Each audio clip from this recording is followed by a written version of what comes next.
The sun rises over a world that feels immortal, its golden rays washing over the glass and steel of modern civilization. In Washington, the light catches the white marble of the Lincoln Memorial, reflecting off the quiet waters of the reflecting pool. In Moscow, the red stars atop the Kremlin towers glint in the early dawn. In Brussels, the streets are just beginning to hum with the sounds of a bureaucracy that manages the peace of a continent. It feels like any Tuesday. Millions are commuting, checking emails and sipping coffee while scrolling through headlines that feel distant. But then, the screen flickers. Every phone in the vicinity emits a rhythmic screech, a sound that vibrates in the very marrow. It is the emergency broadcast system. This is not a test. In an instant, the veneer of safety vanishes. These bustling metropolises are no longer just homes. They have been transformed into strategic pins on a cold, digital map in a darkened bunker thousands of miles away. The horror of this reality is that it could happen much faster than any of us are prepared to admit.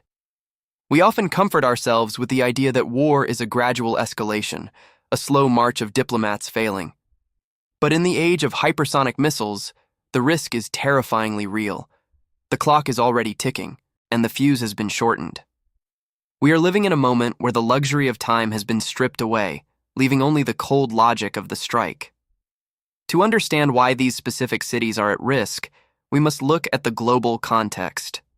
For decades, the world focused on unconventional warfare in distant deserts. But that era has faded. The pendulum has swung back.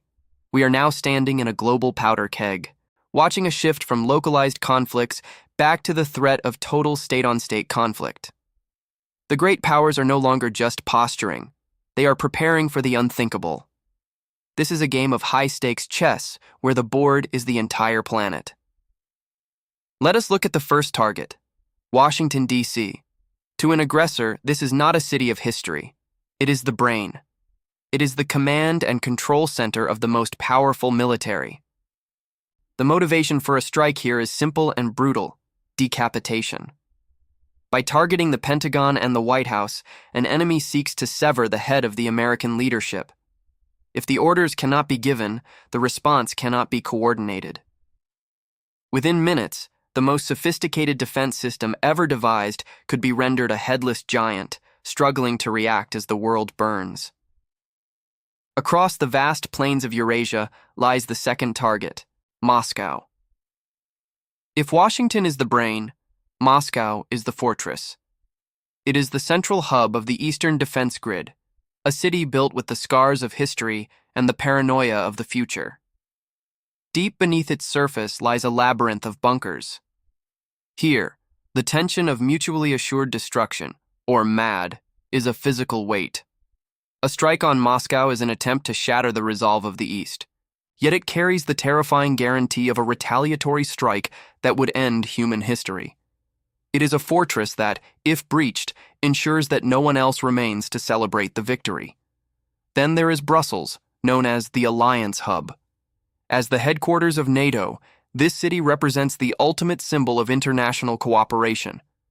To an enemy of the West, Brussels is the glue that holds the collective defense together. Before we continue, subscribe to the channel and tell us in the comments where you are watching from. By striking Brussels, an aggressor aims to shatter the North Atlantic Treaty, turning a unified front into a collection of panicked, isolated nations.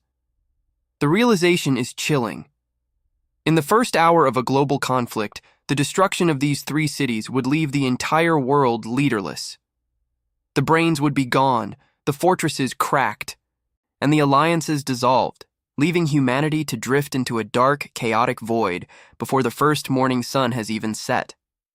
Once the political heads are severed, the focus shifts to the lifeblood of the modern world, the global economy. In the cold, calculating logic of total war, a nation's strength isn't just measured in missiles, but in its ability to fund and sustain a massive conflict.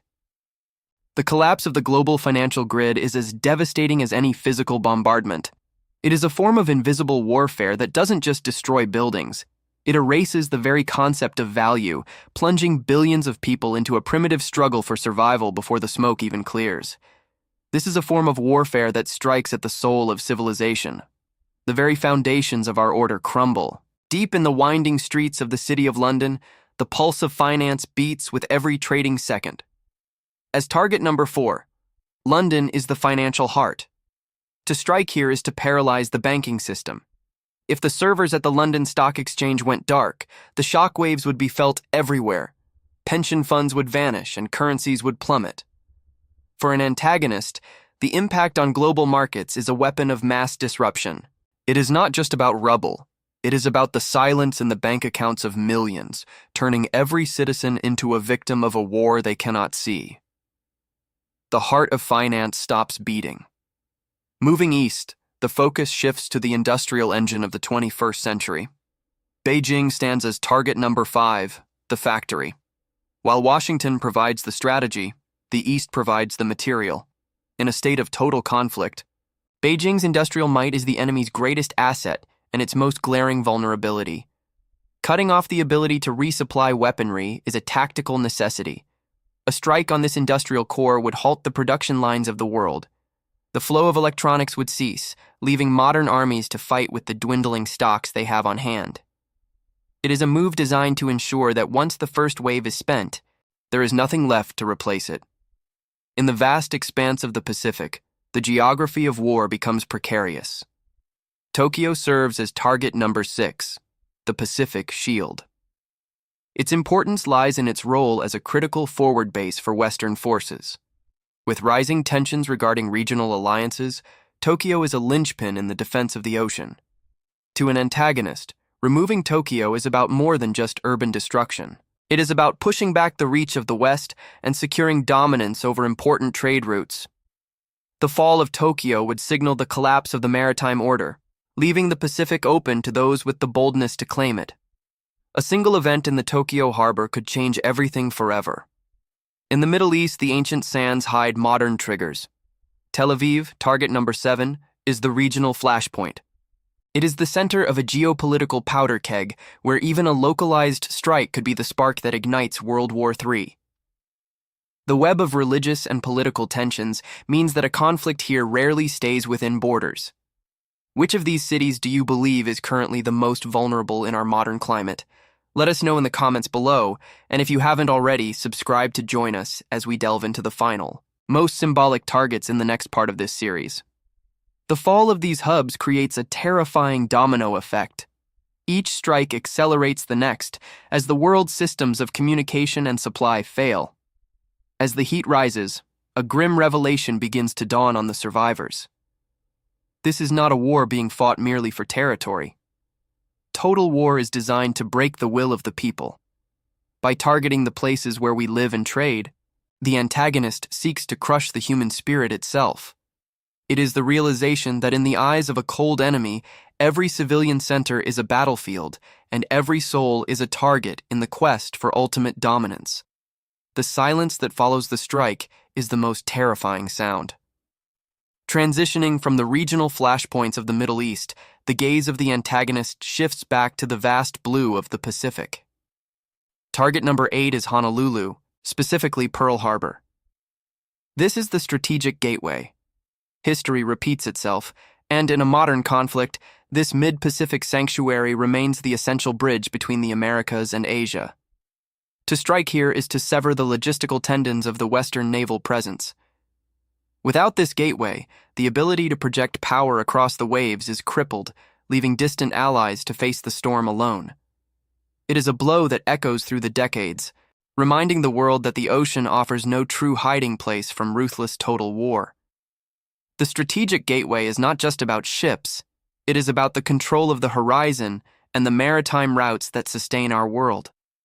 As the Pacific burns, the symbolic heart of the Western world comes into focus. Target number 9 is New York City, the global icon.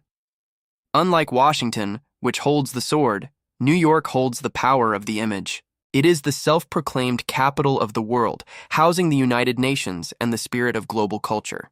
A strike here is calculated for total psychological demoralization. To see the magnificent skyline of Manhattan reduced to shadows is to witness the death of an era. The goal is to convince every single individual that no sanctuary is sacred and that the old world order is over. It is the ultimate gesture of defiance against the global community. If the global icon falls, the hope of the masses falls with it, leaving only fear to govern the ruins. Finally, the hunt reaches its peak at target number 10, Cheyenne Mountain. Tucked deep beneath the granite of Colorado, this is the last stand. It is the most fortified location on Earth, a city within a mountain designed to withstand the very apocalypse it monitors. Even as the other lights go out, this subterranean heart continues to beat, watching through electronic eyes while shielded by tons of ancient stone. To the antagonist, Cheyenne Mountain is the ultimate prize, the very last defiant spark that must be extinguished. It remains a primary target because it represents the survival of the command structure.